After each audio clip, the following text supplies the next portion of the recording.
Come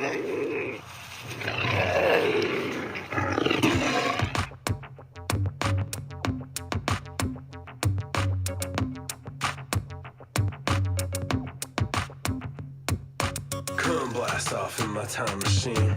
Third eye feeling like an EBEs. Blast off, blast off, blast off, blast off. Come blast off in my time machine. Third eye feeling like an EBEs. Blast off, blast off, blast off, blast off.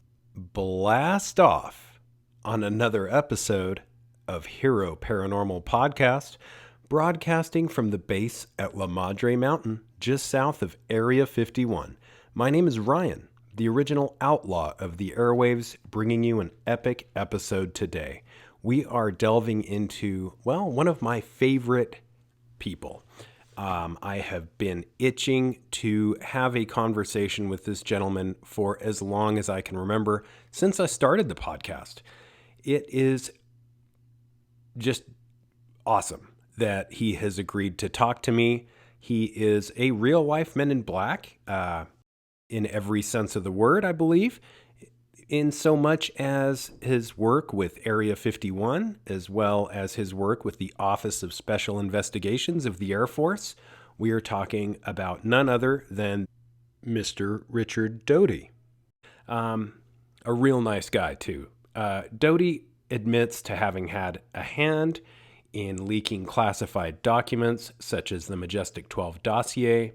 He has been into a lot of secret things, a lot of secret conspiracies, very involved with Paul Bennewitz and the Dulce, New Mexico underground base case.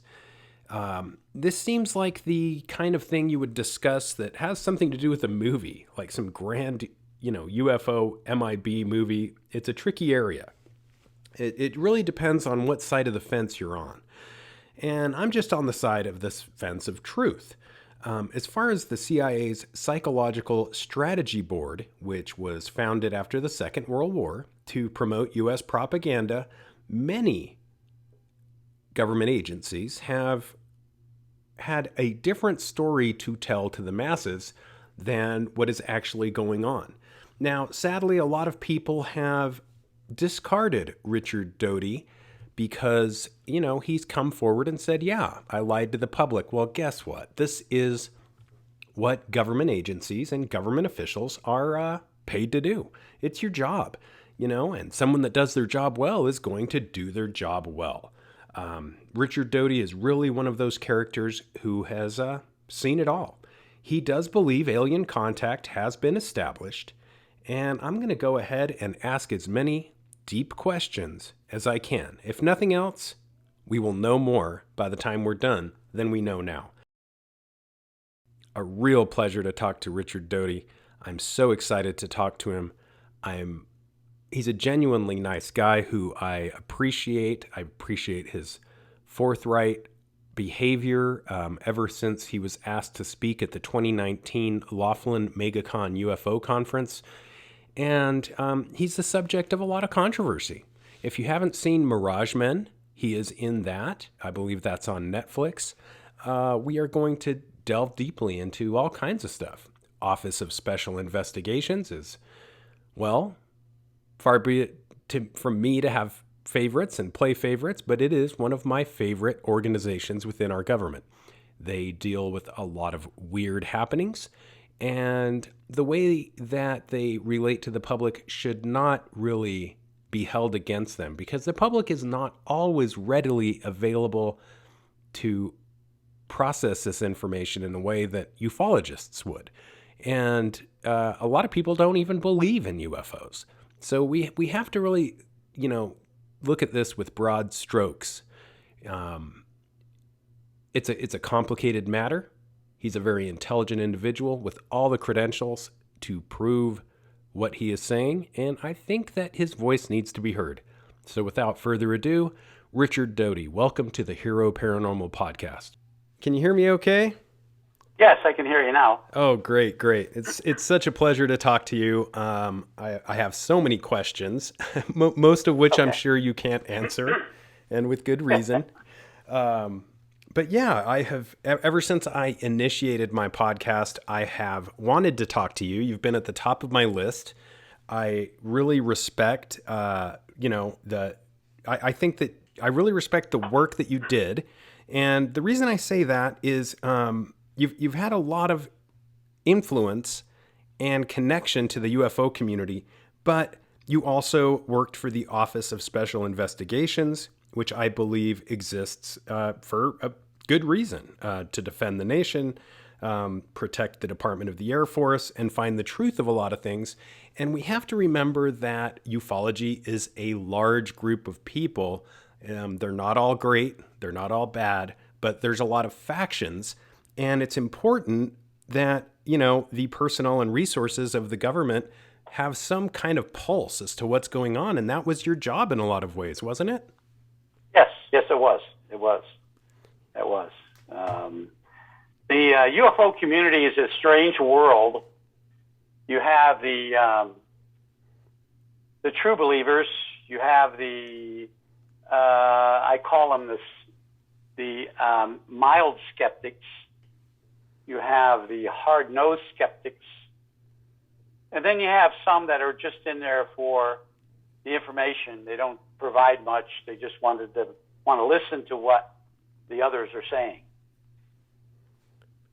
I couldn't agree more. There's a lot of online fraudsters, and some of the information could be dangerous. And I think that's what a lot of people don't understand. There is a shift happening in ufology, and while there are claims, anytime you hear government disinformation agent, that's seemingly seen as a bad thing.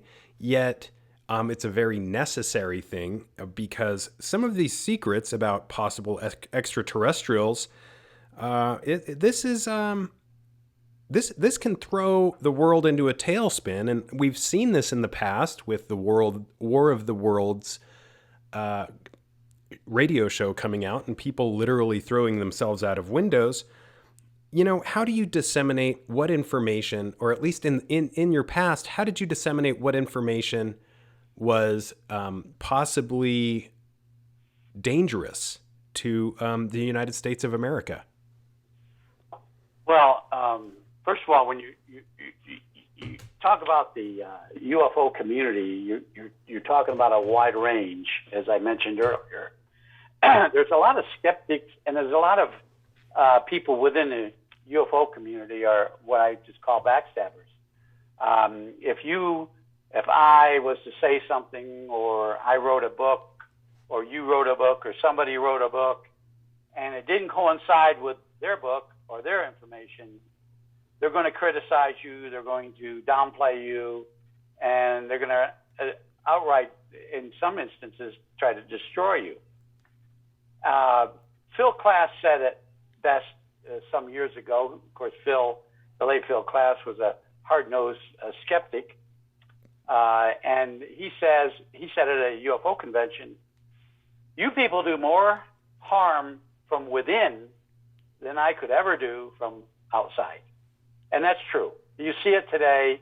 And so when I left the intelligence community, and I, of course, went into working for the Institute for Advanced Studies, Dr. Putoff, for a number of years, I kind of just hung around at UFO conventions, listening to what they're saying, and then I tried to contribute. But when I came out and tried to contribute, I was immediately labeled a disinformation person, that nothing I could say could be true. I was trying to spread the word. I was trying to get the information out there that the United States government has had contact with extraterrestrials in one way or another since 1947. Now, I was briefed into the program in 1979, Project Aquarius. I wasn't told everything, obviously, but the briefing that I got in 1979 pertained to everything we knew from 1947 on. Now, I know other people out there are going to say, "Oh no, we knew a lot more before that." Well, I was never briefed into anything before 1947. So I was trying to present what I knew and what I had access to and what I could talk about to the UFO community. And what I was careful not to disclose anything that was currently classified in the realm of technology. I didn't disclose sources or methods that I had access to during my time in OSI, which lasted from 1978 to 1988. And so I was careful. I didn't want to jeopardize any national security. All I wanted to do is let the public know what the government knew, where I could talk about, what I could talk about. And that's what I did. And I brought in a number of other people who came out of the woodworks, so to speak, and spoke at UFO conventions about the same things that I knew. And so if you listen to some of the things other people have said and sort everything out, everything I've said over the years was truthful. It wasn't disinformation. I've never tried to disinform anyone after I left government service. Of course, during my time in government service, I operated under my duties. I mean, I did what I was told to do when and how I was told to do it. There were a number of operations I was involved with, going all the way back to the Paul Bennewitz incident or the Coyote Canyon incident. There were operational plans created. I followed those plans. They were all drew up in Washington at DIA or OSI headquarters. I did what I was told to do during those investigations. Did I disinform people back then? Yes. Did I conduct? We don't call them disinformation operations. We call them counterintelligence operations. Did I work counterintelligence operations against the public? Yes, I did that. But there were reasons I did that. But now I'm out and I don't have to follow any rules. My NDA is expired years ago. I'm not going to disclose anything that I feel is still highly classified or that could jeopardize the security of the United States. So any questions in that realm I'm not going to be able to answer. But everything else I can talk about. I can talk about the operations that I was involved with, the Paul Bennewitz incident, the Myrna Hansen incident, I was stationed out at Groom Lake or Area 51, the things I did out there. I've spoke about a number of them on Gaia. I have about 25 episodes on Gaia. You can go back and listen to Cosmic Disclosure with Emery Smith and what I've said there.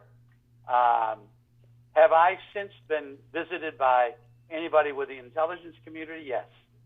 A few years ago, the FBI paid me a visit because I mentioned something where I shouldn't have mentioned it, about a particular operation. The FBI just asked me about it. I told them I shouldn't have said it, and it was left at that. They were going to prosecute me or anything. They just a kindly warning that I shouldn't touch that subject, and I'm not. I have not since discussed that. There's other things that are sensitive within the UFO community, or information that's sensitive to the public. We learned a lot from EBE 1, who was found in the crash site at Cronin. I had access to some of that information, but certainly not all of it. Some of the things he talked about, having visited Earth thousands of years ago, the government had carefully planted his time frame from where he was talking about and what he did back and what his race of people did back in 2,000 years ago, and then created a story or created what the government thought was accurate. Now, you have to remember that EBE 1 was an extraterrestrial from another planet. He didn't know our time, meaning that he didn't know how we record time or how we study time or how we handled the time. So he couldn't tell us, okay, 5 years ago I did this or 10 years ago, because our years and their years are totally different. But we were able to sort it all out. And there's some things that he told us that might upset the public. If you were, for instance, if somebody was to tell you that 2,000 years ago an extraterrestrial race planted a man or an ET on Earth, and there were people following that ET, and he was somewhat of a prophet, you could think that entity was Jesus. So I'm not saying that happened, but I'm saying things like that, I know something about, but I wouldn't want to come out and say, hey, I know all about our history. I'm not going to say that. And Eve told us all these things. I wouldn't do that. And there are other people out there that have done something to that effect, Linda Howell and some others, but I'm not going to do that. I'm not going to talk about what technology that we got or we developed from extraterrestrial races. I'm not talking about that. That might jeopardize the national security. Anything else, I probably will answer. I appreciate that, Rick, and I appreciate your service. I think it's very important, especially in this field. Anybody that's serious about ufology would appreciate your service because these are threatening ideas. There is a psychology that is in ufology that can be potentially dangerous and threats as well. Not to mention that other world powers could easily delve into the culture of ufology and gather a lot of information if people weren't careful. As you're saying, you are. So I appreciate your service. Thank you. And it's a very specialized service that you've done, invaluable in my opinion, to ufology. One thing I find and if I do go over that boundary or that line in the sand, forgive me, because as I said previously, a lot of the questions I want to ask, I know I can't, but they may trickle out. Just ignore them or put me in my place. I think it's important, at least from an outside perspective, what I can say, that the Office of Special Investigations, if I'm not mistaken, began in 1948. So right after Corona, the incident at Roswell, as many know it. And this development and the analytics involved since then has been very interested in espionage, terrorism, and technology transfer. Without going into the technologies, I recently heard some people talking about Roswell and Corona, and it's become something that a lot of people are starting to kind of dismay or act like it was not a big deal, but it really was a big deal, wasn't it? Oh, yes. Roswell, the incident at Roswell, I was briefed. I saw a film.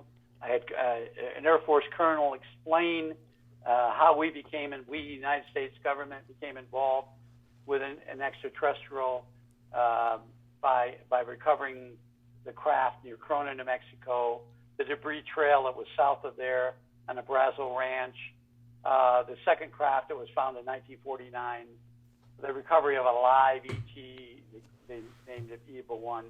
Yeah, I was briefed on all that, and there's a lot of people out there that have taken a little bit of information about what happened in Roswell and expanded it over the years into nothing but either some speculation or some outright lies. There's a lot of information that came out over the years about the crash that is not factual. The debris field that was found at the Brazil Ranch was the antenna on the craft that crashed near Corona. The craft that was recovered in Corona was found by an archaeological team. I think the late Stan Friedman spoke quite passionately about his knowledge of the crash site, and he got everything right because he actually was able to find the leader of that archaeological team and spoke with that man before he died. And that information was in a couple books, but people brushed it off, saying, no, that didn't happen. Because I wrote a book, and I didn't say it in that book, so it can't happen. It couldn't have happened. But it did. It happened that way. And so, and then we found the live ET, EBE-1.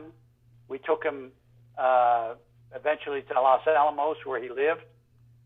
And so that is if the real story, if people would listen to the real story about Roswell, it would make an incredibly different ending or beginning to the UFO story. And then the second craft that crashed that they found in Horse Mesa, west of Corona, New Mexico, or out west of Magdalena, New Mexico, was the same craft that crashed at Corona, exactly same. Same ETs, obviously all those ETs were dead. It was in such a remote area of New Mexico that it took a long time for anybody to find it. A rancher found it, and that's another story. So if the UFO community would accept the real story, which a lot of people within, and then progress on from there. There's a number of other crash sites that occurred, recovery of crafts, recovery of ET bodies, and even some live ones. And you were right. The Air Force's Office of Special Investigation, or back in those days it was called the Office of Special Investigation, was created in 1948, right after Roswell, but right after the Air Force was created. The National Security Act of 1947, in September 1947, created the CIA, the Air Force, and some other agencies. And the OSI was created right after the FBI. I mean, right, the first director of the FBI of the OSI was a loaned FBI agent. They loaned him to the Air Force. He created the OSI. In the early days, all the OSI agents went to the FBI school, right up until the first OSI Academy was started in 1952. And so we were framed after the FBI. Now, another thing that people don't realize is the OSI, the Office of Special Investigations, where I worked, didn't report to a local commander or a division commander or a wing commander. They reported to the Inspector General of the Air Force in Washington, D.C. So that left them away from any command influence. And then there were different areas of OSI. Criminal, the criminal branch investigated any major crimes on an Air Force installation or any military installation. Fraud investigation, and then counterintelligence. Counterintelligence was distinct. It was that way created in 1966 when they reframed OSI, and right up to when I joined. I wasn't a criminal agent. I didn't handle any criminal investigations or fraud investigations. My sole job in OSI was counterintelligence which encompassed counterespionage. So that's all I did. I didn't investigate drugs on the base or anything like that. I was strictly counterintelligence. Now, we had the same authority, which was under a federal statute, but although at times I did carry a gun, I didn't do anything other than counterintelligence. So I dwell exclusively in counterintelligence, counterespionage during my time.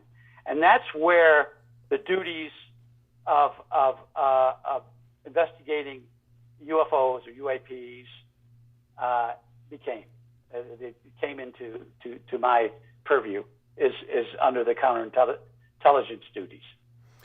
And I find that very impressive organizationally that the OSI functions the way it does, because a lot of government agencies, as you said, they're organized differently.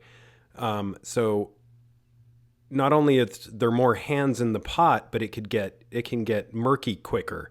I really appreciate that. You had basically the job of a multi-purpose job of covering things and then correcting things, and from a intelligence perspective, I think it's important to also note that there is, this stigma, which I completely understand, revolving around Paul Bennewitz and the Dulce base case, However, there is very real military experimental aircraft, silent helicopters, for example, which it's been publicly declassified at this point, for example, used to infiltrate Osama bin Laden's. I mean, they had to blow that evidence up on site, and there's good reason for that, because if the enemy has some or all of this technology, we are at a huge disadvantage. So I completely understand that. I think even though I want to get into the Dulce case and Paul Bennewitz, which I know many people have before, if people are interested in that, there's plenty of podcasts where we can go in, you can get into that and do some research. I believe that you did the right thing in my opinion. Also, I think I have other questions, which I'm very involved, or I like to be involved with research surrounding, stuff happening in the high desert ranches in Utah, etc. And, it's hard to interpret a lot of the things going on. And I don't know if you can even go into this, but cattle mutilations are something that the UFO belief system has in the spectrum of the research. And it's something that's fascinated me because of the work that was done in New Mexico by Gabe Valdez and others, and the many different cases and types of cattle mutilations. Is there anything you can offer our listeners as far as information that revolves around that? Well, I was never briefed in any kind of special access programs pertaining to cattle mutilations. I knew they existed. We actually had some reports made to us in the early 80s about some cattle mutilations that occurred just right outside the perimeter of Kirtland Air Force Base. A rancher had, I think, he had 2 cows and then 2 sheep mutilated. And I didn't go to those scenes. Another OSI agent did, but I saw the pictures and I read his report. And it was kind of the strange part about it. Again, I didn't investigate this. I'm only relating what I've read in an official OSI report and speaking to this agent. The rancher observed something strange flying around the southern part of his ranch earlier that morning. And he had a big ranch. And so in his ranch butted right up against the south perimeter of the Kirtland Air Force Base. And so he would travel the base perimeter fence line, which was also his fence line. From where he saw this object flying around, he assumed it was military because the base was right there. Helicopters were always flying around Kirtland Air Force Base because at that time it was home to the 1550th Aircrew Training and Test Wing, which encompassed H-53 helicopters, C-130s. So he assumed it was a helicopter. When he, some hours later, when he went up to check that area, he found the mutilated cattle. And the first thing he thought was connected to the military. The military must have did this to my cattle. So he actually wanted to make a claim. Eventually, an OSI agent went out there, looked at it, took pictures, assured him that the Air Force didn't do this. Well, who did it? We don't know. I don't know. I've spoke with the late Gabe Valdez many times for hours and hours and hours. I listened to his story, read his book. It's an amazing enigma. I watched the Linda Howell special on the cattle mutilations. I spoke with her a number of times about what she did during her investigative process. I talked to Sheriff Etwood, one of the sheriffs in the northern New Mexico County. And you have to scratch your head on these. Could it be ETs? Could it be some form of experimentation that the extraterrestrials doing on our cattle? Or could it be some testing of germ warfare by the United States, a secret entity within the United States government? I can honestly say I don't know. I think if I did know, I could probably not talk about it. But I don't really know. I don't know if it was government, if it was our government doing it. I probably couldn't talk about it. It was ET, I would talk about it. But I don't know. I truly don't know. I became fascinated with the subject some years ago after I left government service and worked for Dr. Putoff, because there were cases that was brought to his attention that were very, very, very strange, and we couldn't answer them.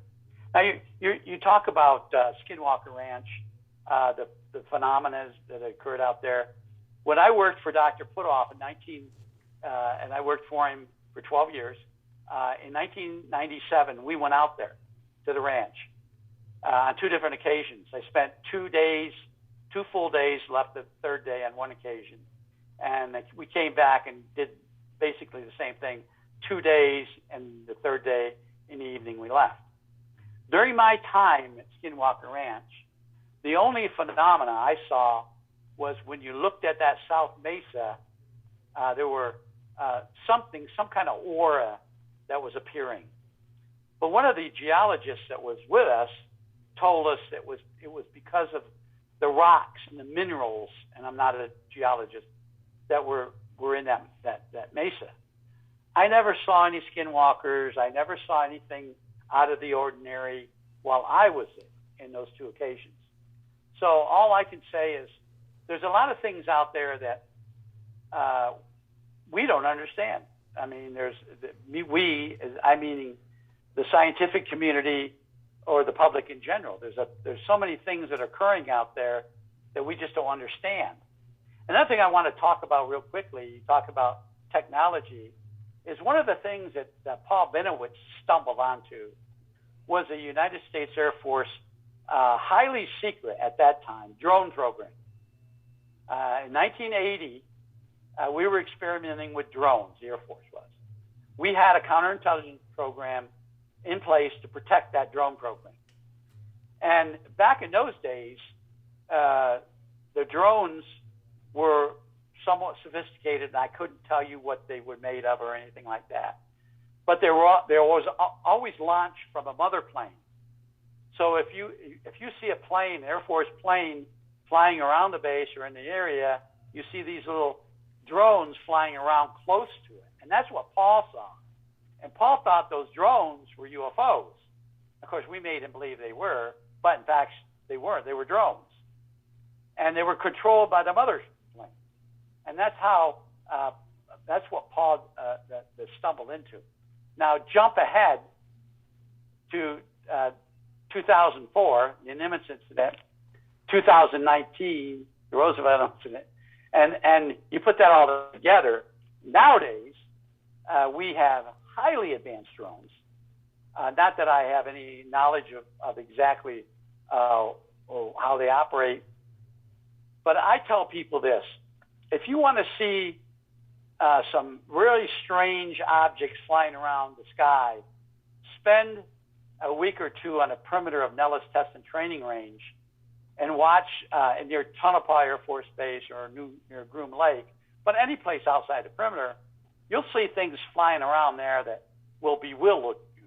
And what they are, most of them are drones. They're highly classified drones. And we did this, and there's a documentary that's going to come out in some time. We had to stop the documentary doc because of the COVID. But there's going to be a documentary coming out about this subject, probably next year. It's going to answer a lot of questions, but it's going to create a lot of questions. So that's what I want to say about the drones. But going back to Skinwalker Ranch, I never personally saw anything strange out there. I know others have.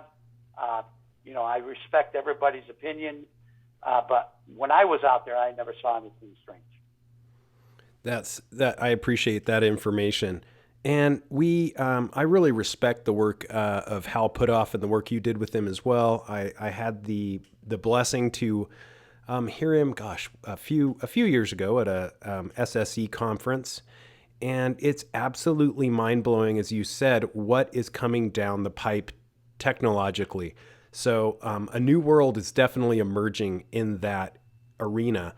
I also wanted to thank, while we're on air, a good friend of mine, Eric, who I know you've spoken with, and he kind of told me the same thing, that if you go out to these areas of the desert around Nellis, etc., that there is an amazing amount of stuff going on. So that's really cool that that you guys spoke, and I think that offered me an opportunity to speak with you, and I appreciate that. As I said, a lot of the questions I have for you, I know you can't discuss.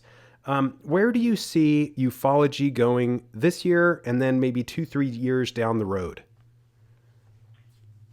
Well, there's an effort in disclosure going on right now, and I'm involved in it. I'm involved with some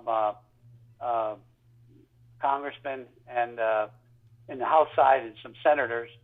On the Senate side, I have had contact with Senator Rubio. He's quite interested in the subject, as are other senators, including some from my home state in New Mexico, Senator Heinrich. And there's the problem in the disclosure arena is what just occurred. Congressmen having an open hearing, bringing in two people within the government who, and they fully admitted they were never briefed into everything. They were only briefed into a certain segment of the subject. They didn't know anything about the historical aspects of the UFO program. There was congressmen that asked them specific questions that they couldn't answer. Now, that's not going to be disclosure. You have to be able to bring someone in that is fully briefed into the program, government-wise. And I know they're not going to be able to talk about everything. They're not going to disclose technology, sources and methods, and things like that. They're not going to do that. Now, we saw the open hearing, and there's a closed hearing, and everybody wanted to know what's going on in the closed hearing. They're going to talk about ETs, and no, they didn't. All they talked about in the closed hearing, and I'm not going to go into details, but they talked about sources and methods that the United States government has that can detect flying objects. There's certain advanced technologies that we have. There's advanced technologies in aircrafts that are classified. In the F-35, in the F-22, there's certain segments of the instrument panel that are classified. The identification friend-foe neutral system within an aircraft is classified, and I don't know if you know what that means, but IFFN is a system that the government, United States government, uses to identify identification, whether it's a friend, a foe, or a neutral. There's certain systems, and I'm not going to go into them. I know them, but they're classified. So all our fighter planes, our bombers, have this system. So if we're flying in a formation, or we're flying in some area, and they detect an aircraft on radar, they immediately can, in a method used to detect whether that plane is another Air Force plane, or U.S. Navy plane, or a Marine Corps plane, or a civilian airliner, or a Piper Cub, in comparison to a Russian aircraft, or a Chinese aircraft, or a Swiss aircraft, or a Swedish aircraft, which would be considered neutral. So we have those advanced systems. So when a plane is up, say for instance an F-18A, F-A-18, a Navy plane, which was discussed in the congressional hearing, that plane had the ability to detect whether those objects, those tic tacs or those things that they saw, was friend, foe, or neutral. Well, they couldn't detect whether it was any of those.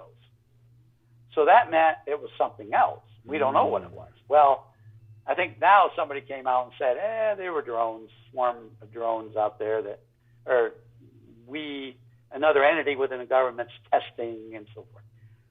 So those are the things that they discussed in a closed meeting. Now, they probably discussed other things such as how the Soviets or how the Russians or how the Chinese could be doing the same thing. But I don't know, and I had somebody tell me this, somebody was in a closed session. There was nothing no discussions occurred regarding ETs or UFOs or anything like that. So that's, and I'm sure there's some other things that were discussed in the closed session. So the future of ufology has to be what our government makes it. Now, we can put pressure by electing officials who are more open to the subject. Now, we have an election coming up here in November and another one in 2024. And I'm not political at all. I mean, I stay away from that arena. But there are a lot of people out there that have the experience in this realm of UFOs, and maybe not officially, but they want the subject out there. They want to be told the truth. And so far, the government hasn't told us the truth. In order for us to get ufology on the same plane with a disclosure process, we have to get congressmen, senators, governors, and even people within the executive branch, the president and vice president, open to the subject of disclosure. And I don't think we have that right now. So in 3 years from now, if we're on the same path that we are now, we're going to be where we are right now, nothing. The fact that we know there's so many people out there know the truth, especially people like myself who have been in the government. I mean, I'm in a society of retired intelligence officers. We used to have a lot, and they're dying off. Unfortunately, some old-timers that know about this. I mean, talk about old-timers, I mean, within the CIA and within NSA that could blow the top off this, but nobody wants to listen to them, and they don't want to jeopardize their pension. We have to get those people on board to really come out and sit at an open hearing and tell Congress what they did and what they know. I have a friend right now who works for the DIA. He's in the DIA right now, Defense Intelligence Agency. He told me I was in Washington some months ago, and he said to me, I wish they would come to me and ask me about what the government knows. He says, I got 6 filing cabinets behind me with information that would blow the story open, but they won't let me share that. So that's just one example of one person within one office of DIA that has the knowledge and has the documents to prove it. There's many within CIA. James Ramirez just came out not long ago, a retired CIA officer who speaks about it and what he knows about his job. There's another man, not as well known, who was a National Security Agency plotter at a remote radar site. He spent 11 years sitting in front of a screen watching these strange objects, listened to fighter pilots and other aircraft and other ground controllers talking about these strange things that are coming into our atmosphere that we can't identify. And he did this for 11 years back in the 70s and 80s. And what were they? What were these things? He tracked something that came from the area of the moon into our atmosphere, circle Earth and land, take off and went right back there. Now, in that time period, it could not possibly have been anything from Earth. Where did it come from? he told this story at the UFO convention. People were like scratching their heads, but those things are real. We've really been visited. We've really had contact. But with the government having congressional hearings like they did, where they're very careful of what they say or how they say it, the disclosure process or the disclosure of the subject's never going to get out. Yeah, and it's so important to escape that clamor because people get so riled up, and I think when you get past that illusion, there is there was not to mention names, but I was part of that clamor for a while because I just figured, we should know everything there is to know. Everybody, regardless of top secret clearance or not, should just be told everything there is to know. And that's just not the way this works. It took an old timer from Maryland to literally sit me down and explain to me that there is a very real darkness in this world. And you have to protect the American people, the citizens of the world, from some of these dark forces. And when it was pounded into me that way, I became more open-minded in a way to why some of these secrets take a while to eventually come out. And bringing that up, when Hal and Kit pass on, which, and I'm talking, eventually this will happen, do you believe that more of these secrets may eventually come out? Well, let me say first, people who have never worked for the government doesn't understand what a special access program is or what compartmentalization is. And for an example, I worked at Area 51. There were 4 OSI agents working in an office. We had cubicles, 4 of us, and we had a boss, and he had his own office. And each one of us worked on special access programs. But I didn't have access to what the agent across the hall from me had, or from the one that sat above him. That's compartmentalization. Everything is compartmented. Now, unless I had some reason to have access to it, I wouldn't have access to what he was doing, and he wouldn't have access to what I was doing. That's just an example of what compartmentalization is within a special access program. Now, another thing somebody asks me, is there somebody that knows everything? Probably not.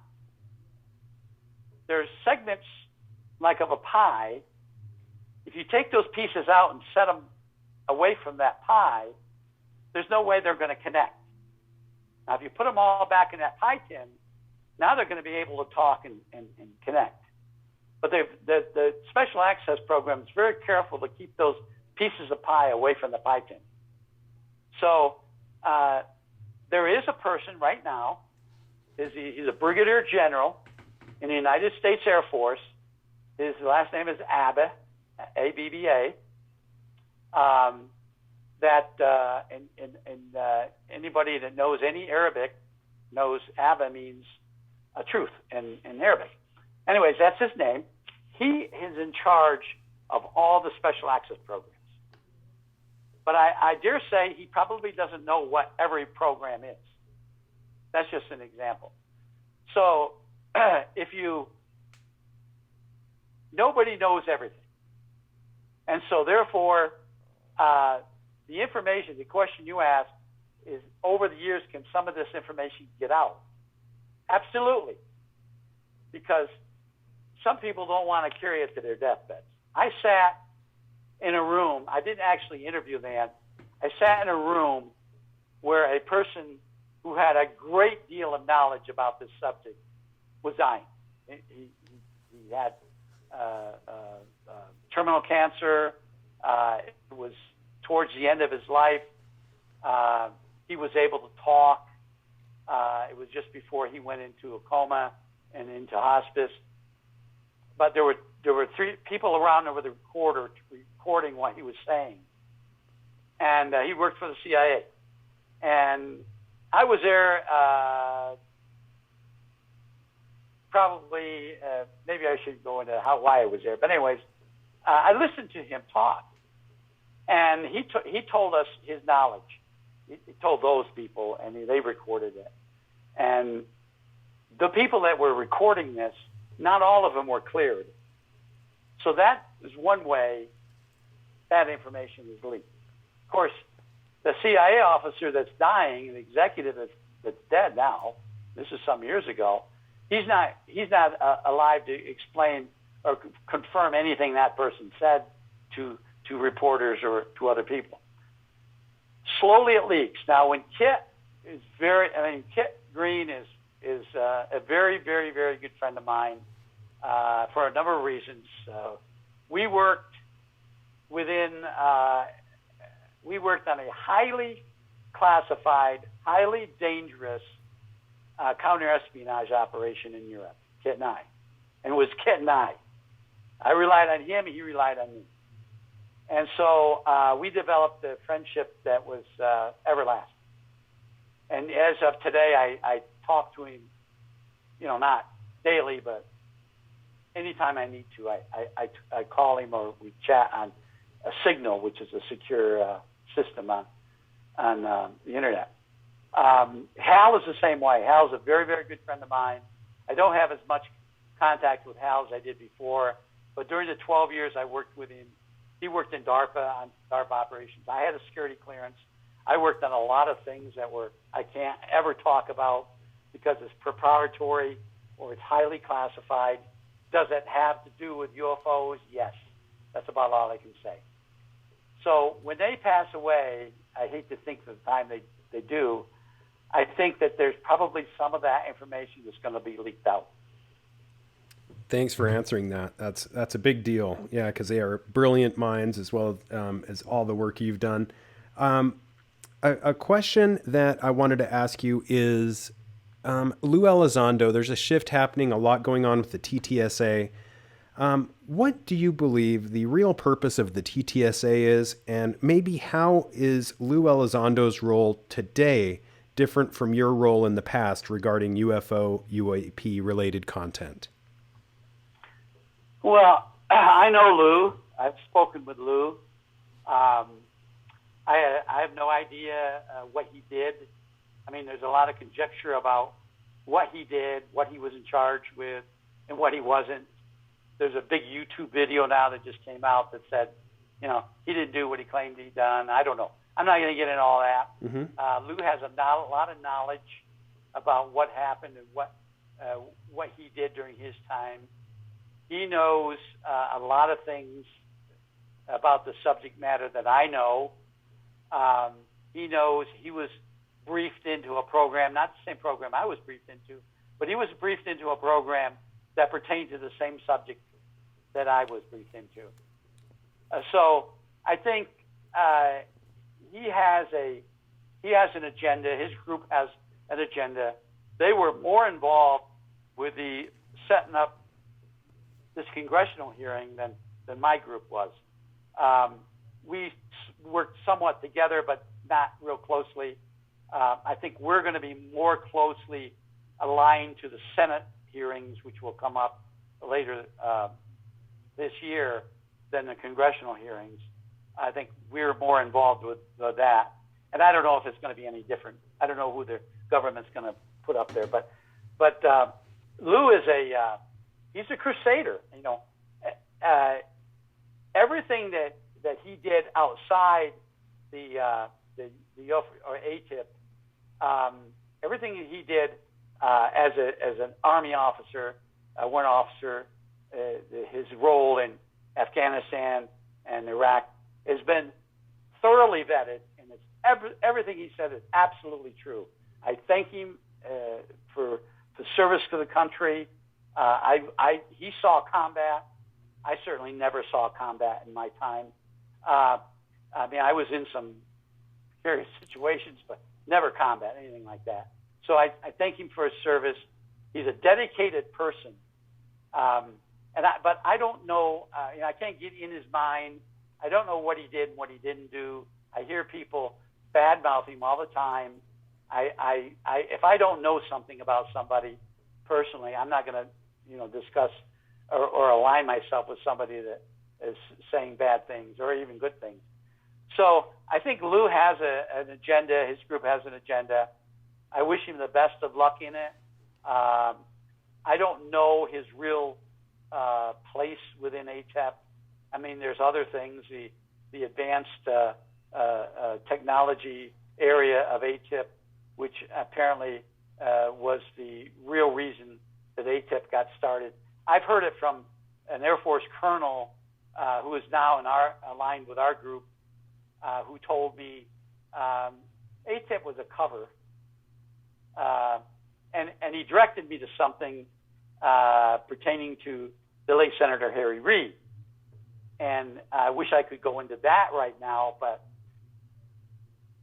that's going to come up soon. And when that information comes out, it's going to open it's going to open the Pandora's box. Believe me, it's going to open the Pandora's box, and it's going to set the story straight about ATIP and these other programs.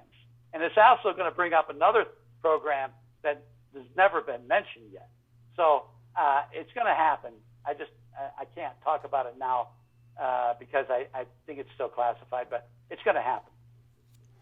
I appreciate you answering that question. And another question that is a little bit off topic, and one that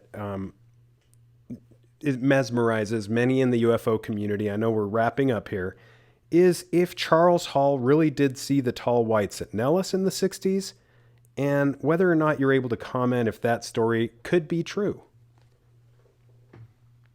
I've heard that. I'll say it this way. There is a special area northwest of Papoose Lake. It's called S2 Annex. And, of course, everybody knows about S2 and S4 from Bob Lazar. We don't have time to go into all that. But there's a place, and you can actually Google this on a map, and it shows the facilities there.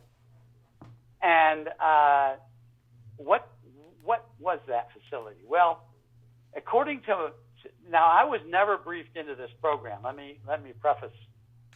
But according to that location, that was where ETs that we obtained, captured, or found were housed.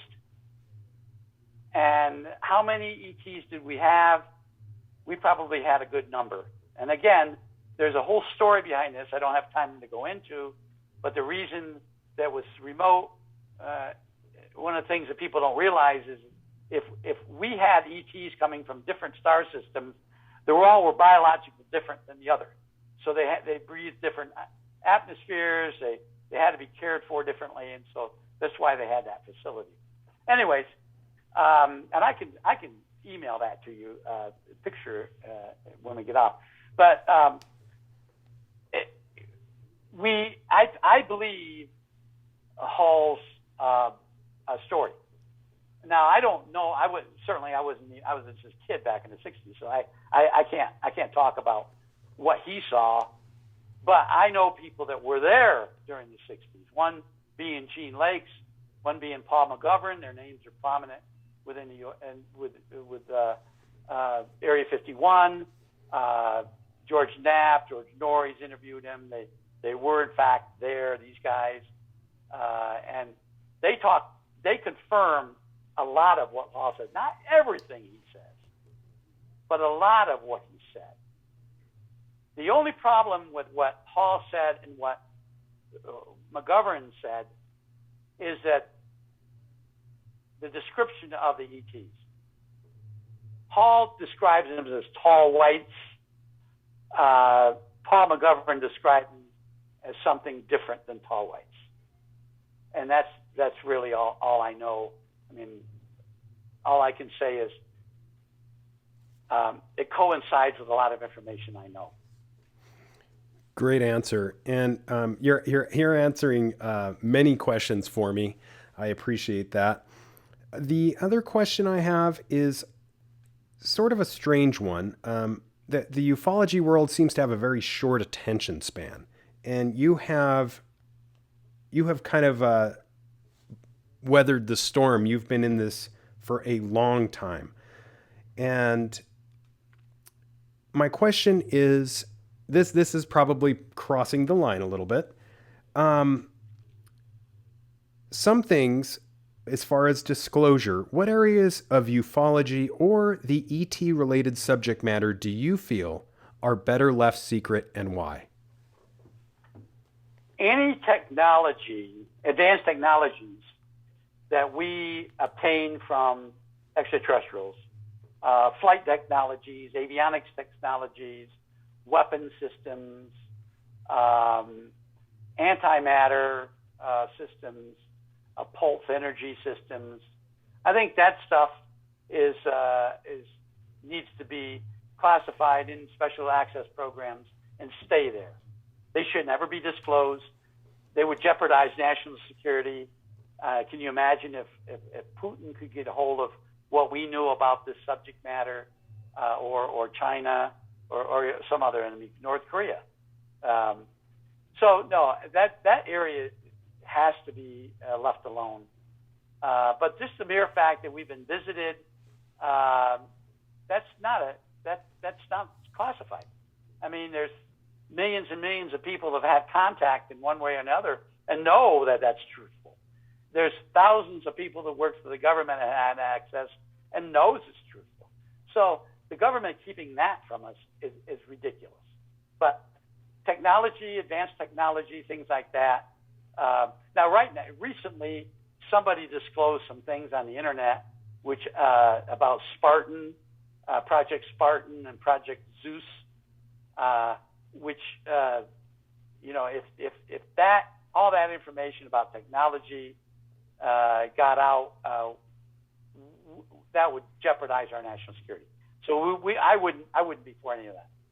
Yeah, and I think that's such a good point you bring up about other countries with more authoritarian government systems coming across this technology, and they are dangers to the planet, in my opinion, just because they have an extremely flammable type of politics, which is evident in many ways. I think it's amazing that we are blessed enough in this country to have a system that, yes, the capstone seems to not be there with the compartmentalization of a lot of this intelligence, but it's a system that has been proven to work. And it's a system that's been proven to provide protection to not just our country, but the world. And the world it's a broken world. And it seems sometimes that the United States is the only light in the room. So I really appreciate your service. I really appreciate all of the information as far as ET mysteries going on that's going to lead us to more disclosure, I think, in the long run.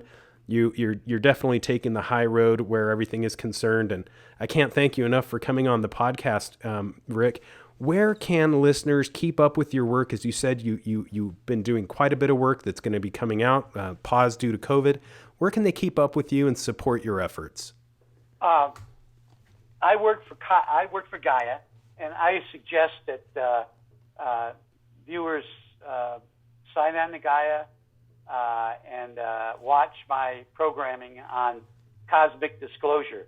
That's a program on Gaia that deals with the paranormal, extraterrestrials. I've done probably over 25 episodes with Emery Smith. They're going to learn a lot from listening to my episodes. I'm going to do a brand new season starts in the fall, so I'm going to be recording some new things pertaining to my time within, talking about specific operations that I can talk about. So I always welcome people to email me. I get probably 200 emails a week at Rick, R-I-C-K, Doty, D-O-T-Y, 166 at MSN.com.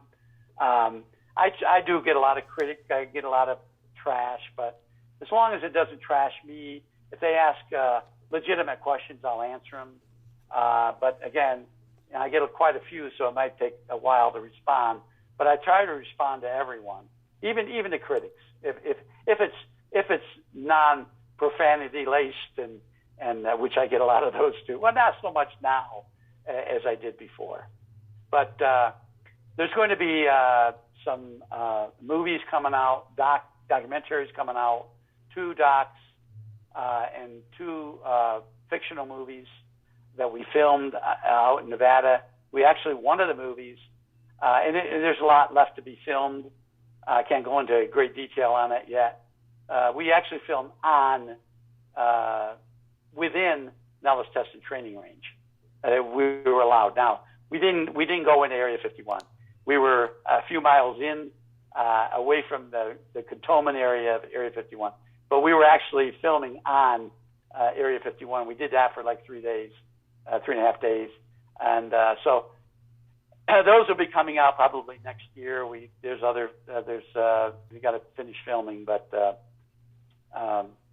that's where you're going to be seeing me. I'm narrating some of that, and in the fictional movie, there's a character playing me, and I'm not an actor. It's not me, but it's going to be a pretty good actor that plays me. Thank you so much, Rick. You always seem to be at the center of all things. And something I heard from a friend of mine recently is, if you're in the game long enough, eventually people are going to view you as the villain. And what I think is most important is that you are, forget the haters. You're going to get haters, but you are definitely after truth. You're sharing everything you can. And I really appreciate everything that you've done, not only for our country, but continue to do. Thank you so much for coming on the podcast today. Brian, it's been a pleasure talking to you. And thanks for those questions. Man, oh man, I am as happy as can be about that podcast. Mr. Doty is someone I have wanted to talk to for a long, long time. I'd like to thank Eric for kind of bridging that gap and making that happen. There is so much information that has to be kept tight to the chest when it comes to this arena. And with the recent situation worldwide, not only from a disclosure standpoint, but the world is always at the brink of war, it seems. And if power goes into the wrong hands, it won't be at the brink of war. It will be in full world war. So you just have to thank those that are literally on the firing lines of intelligence, and they're keeping us from that point of destruction. There is a shift happening, and I think we're noticing that with all of the hearings taking place regarding UFO and UAP phenomena. Things are moving forward. Let's just not jump the gun. Yeah, I had many of my questions answered by Mr. Doty, not just in forthright answers, but also if it doesn't take a whole lot of reading between the lines to get the general idea of what is going on. What a guy. Can't thank him enough for being on. And until next time, keep your eyes to the skies, feet on the ground, but don't forget to take a look around.